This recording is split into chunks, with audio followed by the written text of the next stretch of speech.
बहुत ही इन्फॉर्मेटिव है, कैसे मैं कतर आया और क्या क्या मेरे साथ डॉक्यूमेंट लगा और सारी चीज़ें बताऊंगा, क्योंकि जो मुझसे गलतियां हुई हैं तो आगे ताकि आप वीडियोस देखेंगे तो आपको बहुत सारे आइडिया मिल जाएंगे। मैं जो गलतियां कर दिया चलो उससे मुझे सीखने को मिला, अब मैं दूसरे लोगों को सिखा दूं यूट्यूब में।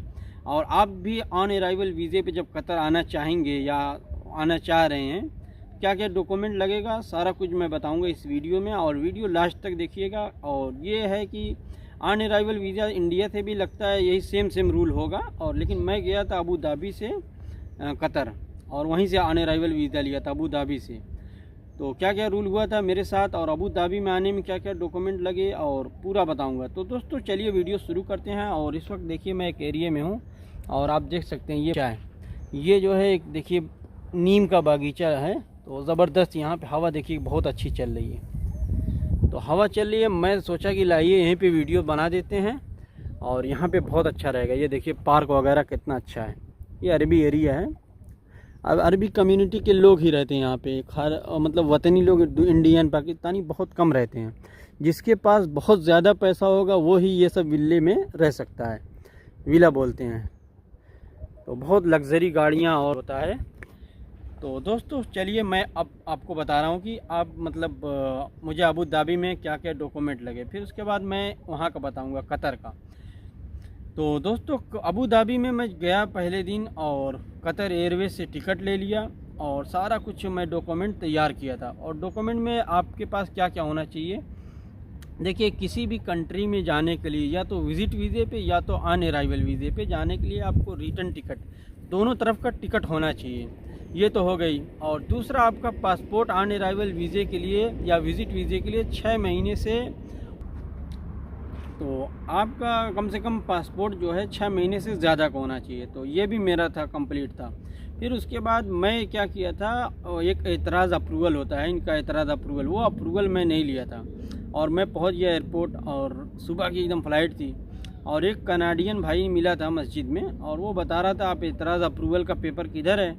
मैं कहा वो तो मैं नहीं लिया हूँ। कह रहा कि इसको कंपलसरी चाहिए, देखो मेरा कनाडा का पासपोर्ट है और मेरा एतराज़ अप्रूवल मुझको चाहिए।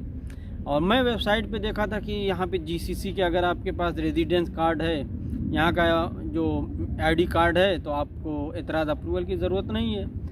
तो ये सारी चीज़ें पढ़ के मैं चला गया एयरपोर्ट पे। और उसके बाद जब लाइन मतलब बोर्डिंग पास का जो गेट खुलता है, बोर्डिंग पास के लिए सब लोग लाइन में लग गए और मैं भी लाइन में लगा और पहुंचा। बोर्डिंग पास के गेट खुला तो सभी लोग लाइन में लगे और मैं भी लगा। और जैसे ही गया तो वहाँ पे पूछे कि आपका एतराज़ अप्रूवल कहाँ पे है, और वहीं पे मेरा हो गया जो दिमाग ख़राब। और क्योंकि एतराज़ अप्रूवल मैं लिया ही नहीं था, मैं तो वेबसाइट देख रहा था, तो मिस्टेक हो गई थी। उसके बाद जल्दी गया, वो बोले एतराज़ अप्रूवल लेता होगे तो आपको जाने दिया जाएगा। तो उसके बाद जल्दी मैं एतराज़ अप्रूवल की अप्लाई किया। बहुत मेहनत किया उसमें, सारा उसमें सबमिट करना होता है। आपको वैक्सीन सर्टिफिकेट सबमिट करना पड़ेगा, होटल बुकिंग सबमिट करना पड़ेगा और आपको टिकट सबमिट करना पड़ेगा, रिटर्न टिकट सबमिट करना पड़ेगा, यानी 8 डॉक्यूमेंट पूरे जो है आपको सबमिट करने पड़ेंगे। तो मैं सारी बारी बारी करता रहा और वहाँ से भी 2-3 मेल आए कि आप सबमिट करिए, आप जीसीसी से आ रहे हैं तो आपको आप वीज़ा की कॉपी डालिए। तो बहुत मेहनत किया उसके बाद, लेकिन जा नहीं पाया। उस दिन मेरी फ़्लाइट छूट गई पहले दिन और फिर फ़्लाइट जो है चली गई। उसके बाद आधे घंटे के बाद अप्रूवल आ गया मेल पे, एतराज़ अप्रूवल। तो बहरहाल बहुत खुश हुआ। फिर अंदर आए एयरपोर्ट के अंदर और एयरपोर्ट वालों से बात किया कि सर ऐसा ऐसा हुआ मेरे साथ, फ़्लाइट अभी को उड़ी है और कुछ देर हुआ अप्रूवल आया है। तो फिर उन्होंने कहा कि आप कतर एयरवेज़ के काउंटर पे जाइए और उनसे बात करिए। तो जब मैं बात किया उनसे तो उन्होंने एक नंबर दिया मुझे कतर एयरवेज़ वालों का, और उनसे मैं जब बात किया, कॉल किया, तो इंग्लिश में अपना उनसे थोड़ा बहुत जो भी था रिक्वेस्ट किया, तो उन्होंने अगले दिन जनरेट कर दिया, वही टिकट को अगले दिन कर दिया। यानी कोई पैसा नहीं लिया, बिल्कुल फ्री में, समझ लीजिए 450 दिरहम का टिकट उन्होंने फ्री में अगले दिन का जनरेट कर दिया। और कोई फ़्लाइट होती शायद ना करती, लेकिन कतर एयरवेज़ वालों का बहुत शुक्रिया। क्योंकि एक भाई ने बताया थी कि कतर एयरवेज़ वाले बराबर ऐसा कर देते हैं, अगर आपकी कोई जेन्युइन रीज़न हुई किसी वजह से और अगले दिन फ़्लाइट में जगह खाली है तो वो तुरंत जो है अगले दिन का जनरेट कर देते हैं। तो दोस्तों एक ये बहुत बड़ा फ़ायदा हुआ, कतर एयरवेज़ वाले से मैं टिकट लिया था, ये मेरा बहुत बड़ा फ़ायदा हुआ। फिर उसके बाद जब अगले दिन मैं पीसीआर करा लिया फिर से कि 48 घंटे के अंदर का पीसीआर चाहिए, तो फिर पहुंचा अगले दिन, तो पूरा स्टाफ चेंज था और वहाँ पे सिख भाई थे, एक सिख भाई, और उन्होंने पूरा मेरा जो है डॉक्यूमेंट चेक किया। तो सारे का फ़ोटो ले आगे अपलोड करते थे। तो उसमें डॉक्यूमेंट में क्या क्या था आप सुनिए। नंबर 1 पे पासपोर्ट की 6 महीने का ज़्यादा होना चाहिए वैलिडिटी। दूसरे नंबर पे वो जीसीसी वीज़ा देखते ही बोले कि आपका 3 महीने से ऊपर होना चाहिए वीज़ा, और मेरा कम था, तो यानी आपका वीज़ा ऊपर होना चाहिए। और बोले आपकी वो कैटेगरी नहीं है जो अवेलेबल है ऑन अराइवल वीज़े के लिए जीसीसी कंट्रियों के लिए, जैसे मैनेजर और सेकंड मैनेजर और सेल्स मैनेजर, बड़ी पोस्ट वालों के लिए। तो उनकी वेबसाइट पे पूरी पोस्ट दी हुई है। तो वो बोले आप इस पे नहीं जा सकते, आपको मैं इस पे पासपोर्ट पे, इंडियन पासपोर्ट पे ऑन अराइवल वीज़े के लिए जाने दूंगा, तो सारे डॉक्यूमेंट अगर आपके कंप्लीट होंगे तो उन्होंने इंडियन पासपोर्ट पे जो है चेक किया, 6 महीने से ज़्यादा पासपोर्ट था। फिर पीसीआर में दिखाया और टिकट दिखाया, दोनों चीज़ें। और फिर एक चीज़ होटल बुकिंग, और होटल बुकिंग आपकी कतर एयरवेज़ वालों की वेबसाइट के अंदर जो है डिस्कवर कतर होता है, डिस्कवर कतर से होटल बुकिंग होनी चाहिए। आप कोई अपने से होटल नहीं बुक कर सकते दोस्तों। आप डिस्कवर कतर से जब होटल बुक करेंगे वो ही होटल मान्य होगा, वही होटल वो मानते हैं। तो मैं डिस्कवर कतर से किया था 2-3 दिनों का। फिर उसके बाद जो है दोस्तों मैं जो वो भी चेक किया, वो फ़ोन लगाया कतर एयरवेज़ वाले, उनका होटल वाले को फ़ोन लगा के कंफर्मेशन लिया कि इनका होटल बुक है या नहीं बुक है, उनको जो भी डाउट होगा। तो फिर सिख भाई ने कहा कि आप एटीएम अपना चेक कराइए कितना पैसा है, तो उसमें 10,000 दिरहम कम से कम होने चाहिए। तो वो भी मैं डला के यहाँ पे ले गया था। वहाँ पे बैंक से बोले एटीएम मशीन से वो निकाल लो स्टेटमेंट, एटीएम मशीन से स्टेटमेंट उनके सामने निकाल के उनको दे दिया। वो सारी चीज़ों का फ़ोटो ले के बारी बारी अपलोड करते थे। तो होटल बुकिंग भी हो गई है और पीसीआर था और वैक्सीनेटेड था पूरा, मतलब 3rd डोज बूस्टर लगा हुआ था।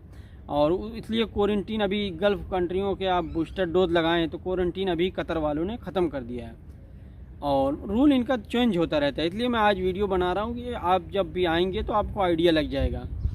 तो दोस्तों इस तरह से उन्होंने पूरा डॉक्यूमेंट चेक कर लिया।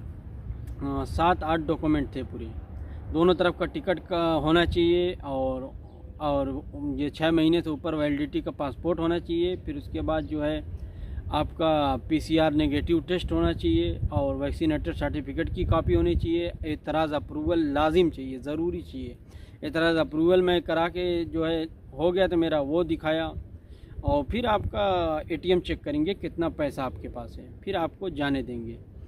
तो मैं बहरहाल पहुंच गया, और जब इस तरह से मुझे जाने दिया और सारे चीज़ों का अपलोड करके कंफर्मेशन लेके मैं बोर्डिंग पास ले लिया।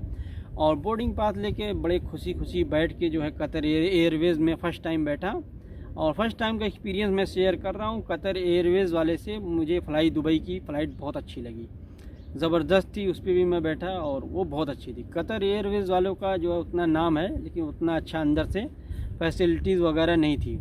तो दोस्तों फिर उसके बाद मैं पहुंचा जो है कतर एयरपोर्ट पे, और वहाँ पे जो उतरा, और उसके बाद लाइन में सभी लोग, बहुत सारे इंडियन लगे थे, बहुत ज़्यादा भीड़ थी, और पुलिस भी बहुत ज़्यादा लगी थी।